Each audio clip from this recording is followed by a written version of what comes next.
The next thing I want to address are two common misunderstandings that are common to beginners. I misunderstood these.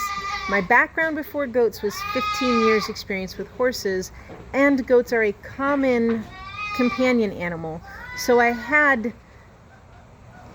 worked on numerous farms that had goats that I regularly interacted with.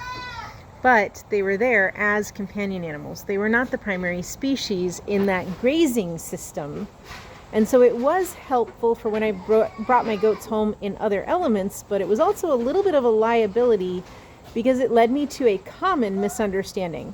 This is enforced through seeing them as companion animals and shopping at the grocery store where you can buy grass-fed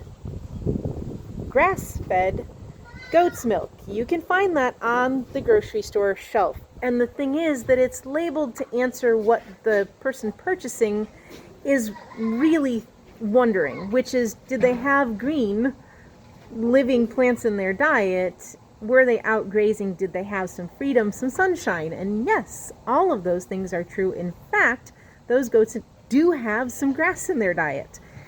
The problem is, if you then go from that understanding to grazing goats, you might think that grass will meet their needs. No other common farm species eats like the goats do in the wild. In the wild, the goats eat from the shoulder upward for the majority of their grazing. So do they ever eat off the ground? Absolutely. They do eat grasses, but that's not what they're going for most. From here up is what they're searching for first. That's what they make a dive for. Those are forages and browses. What does this mean? It means that a grass-based diet alone is going to be way off on the calcium to phosphorus ratio, and your fields are more than likely planted for cattle or horses because they are so much more common.